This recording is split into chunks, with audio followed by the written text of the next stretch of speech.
3 days ago, Maya Rivers walked into what she thought was the wrong house. But it wasn't wrong at all. Inside, she met Thomas, a man who knew her mother, a man who had been waiting for 9 years. He gave Maya a letter her mother had written before she disappeared. "I had to leave to protect you. The truth is buried where it all began." Maya thought that meeting Thomas would give her answers. Instead, it gave her more questions. And 3 nights later, those questions led her and her brother Leo to follow footprints in the dark. Footprints that shouldn't have been there. Footprints that led to a locked underground door. And what they found inside that bunker changed everything they thought they knew about their family. This is what happened next. If you haven't seen episode 1 yet, I'll link it in the description below. You'll want to watch it first to understand how we got here. And if you're already following Maya's journey, hit that subscribe button and turn on notifications.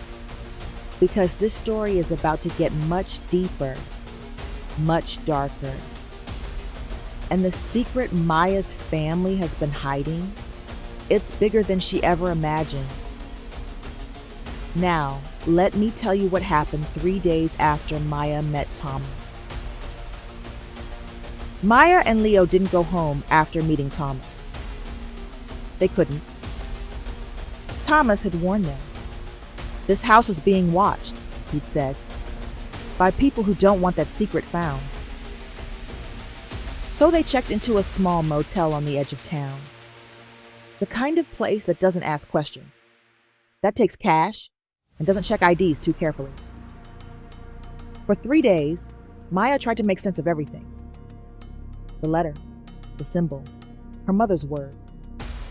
The truth is buried where it all began. But where did it all begin? The blue house? The town? Somewhere else entirely. Leo had been quiet. Too quiet. Maya knew he was processing everything. The revelation about their mother, the fact that she hadn't abandoned them, that she'd been protecting them. But from what? On the 3rd night, Maya woke up to Leo screaming. She rushed to his bed. He was sitting up, drenched in sweat, his eyes wide and terrified. "Leo, what's wrong?" He looked at her, and for a moment he didn't seem to recognize her. "I saw her," he whispered. "I saw Mom." Maya's heart clenched. "It was just a dream," he said softly, sitting beside him. But Leo shook his head. "No, it felt real. He was trying to tell me something." "What was she saying?" Leo's hands were shaking. He didn't say anything. He just pointed at the ground, like she was showing me something buried. Maya wanted to tell him it was just his mind processing trauma. Just a nightmare brought on by stress and confusion. But something in his voice stopped her. "Where was she pointing, Leo?" He looked up at her. "Right outside, by the tree." Maya didn't sleep the rest of that night. The next morning, Maya went outside while Leo was still sleeping. The motel backed up to a stretch of woods. Dense, dark, the kind of place most people avoided. Maya walked to the edge of the tree line, to the spot Leo had described. At first, she saw nothing. Just dirt, dead leaves, patches of grass. But then she crouched down, and she saw them. Footprints. Faint, old, like they'd been made weeks ago. But in some spots, they looked fresh, like someone had walked the same path recently, following the exact same steps. Maya's pulse quickened.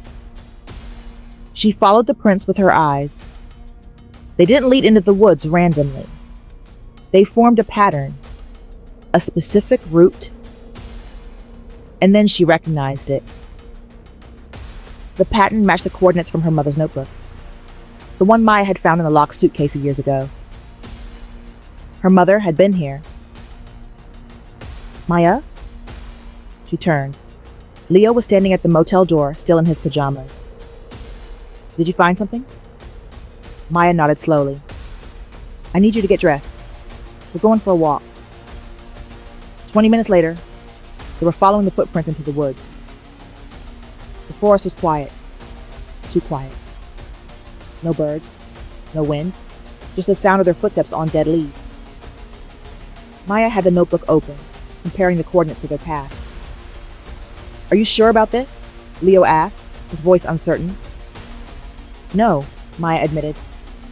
But we're not turning back now. They walked for almost an hour. The footprints became clearer the deeper they went, like whoever had made them wanted to be followed. And then Leo stopped. Maya, look.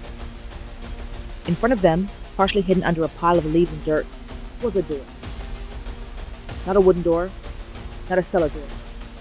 A heavy metal door, set into the ground at an angle, like an entrance to a bunker. And on the door, barely visible under years of rust and grime, the symbol.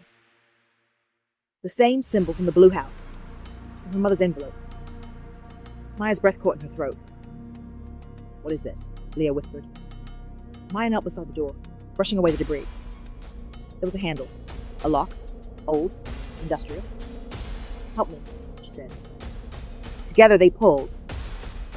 The door was heavy, so heavy it took both of them straining to budge it even an inch. But finally, with a groan of metal on metal, it opened, revealing a dark staircase leading underground. Maya pulled out her phone and turned on the flashlight.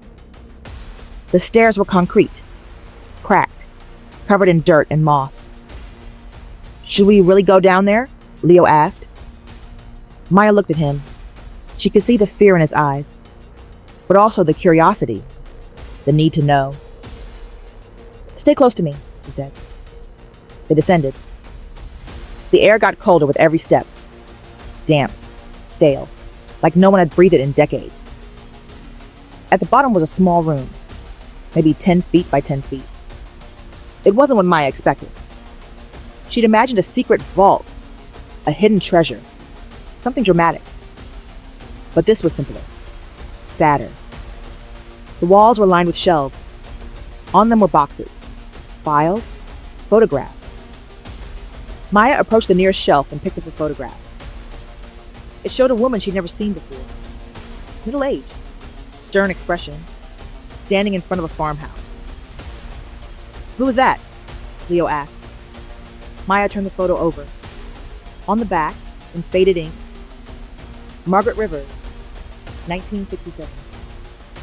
That's Grandma, Maya whispered. Mom's mother. She set the photo down and picked up another. This one showed the same woman, older now, standing with a young girl. The girl was maybe 10 years old. Dark hair, serious eyes. Her mother. Why would Grandma have a bunker? Leo asked. Maya shook her head. I don't know. She opened one of the boxes. Inside were documents, legal papers, property deeds, bank statements from the 1970s. And then she saw it. A folder marked confidential in red ink. Maya opened it. Inside were photographs. Not family photos. Surveillance photos. Pictures of people Maya didn't recognize. Pictures of buildings, cars, all dated from the late 1970s and early 1980s. And then, at the bottom of the folder, a newspaper clipping. The headline read, "Local woman testifies in federal corruption case." They stayed in the bunker for another 20 minutes. Maya took photos of everything. The documents, the newspaper clipping, her grandmother's photographs. Leo carefully placed the note in his jacket pocket. We need to go back to Thomas, Maya said. He has the key. Do you trust him? Leo asked. That was a good question. Thomas had given them the envelope. He told them about their mother. but he'd also admitted he was the reason she disappeared.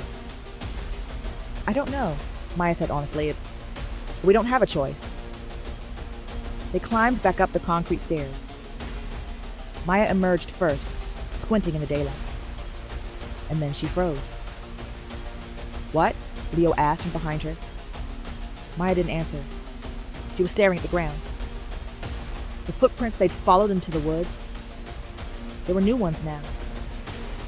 Fresh ones, leading away from the bunker. Someone had been there while they were inside. Someone had watched them go down. And that someone was still in the woods. Leo, Maya said quietly. We need to move. Now. They started walking. Fast. Not quite running, but close. Maya kept glancing over her shoulder. The forest felt different now. Hostile. Like it was watching her. Every crack of a branch made her jump. Every rustle of leaves set her heart racing. Do you think someone followed us? Leo whispered. I don't know, but we're not stopping to find out.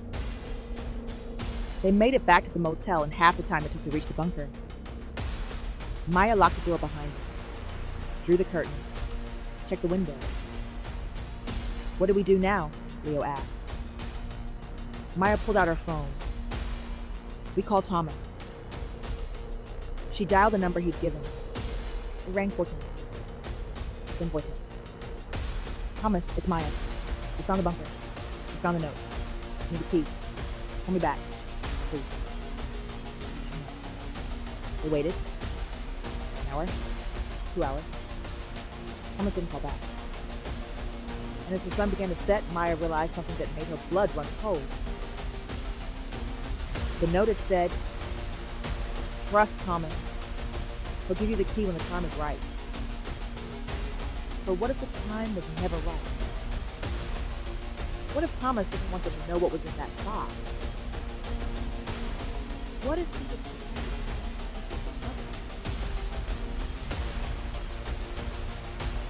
That night, Maya didn't sleep. She sat by the window, watching the parking lot, watching the tree line, waiting for something, anything. Leo had finally fallen asleep around midnight, but Maya stayed awake. She kept thinking about the note, about her mother's words. Don't go to the old farmhouse. Not until you know the truth. What farmhouse? The only farmhouse Maya knew about was the one in her grandmother's photograph. The one Margaret Rivers had been standing in front of. But that was 50 years ago. The place was probably torn down by now. Unless... Maya pulled out her phone and opened the photo she'd taken in the bunker. She zoomed in on the photograph of her grandmother. In the background, barely visible, was a mailbox. And on that mailbox was a number. 347. Maya's heart started racing. She opened a new browser tab and searched. Margaret Rivers, property records. It took 15 minutes of digging, but she found it. A property deed, filed in 1965. 347 Ashford Road. Owned by Margaret Rivers until her death in 1989. And then transferred to Lena Rivers, her mother. The farmhouse still existed. And her mother still owned it. Maya looked at Leo, sleeping peacefully. She thought about the note. Don't go to the farmhouse. Not until you know the truth. But what if the truth is in the farmhouse? That's her mother's secret. Maya made a decision. Tomorrow, with or without Thomas's help, she and Leo were going to die. Because waiting for answers hadn't gotten her. And if her mother wanted to protect her, she could do it in person. Faced.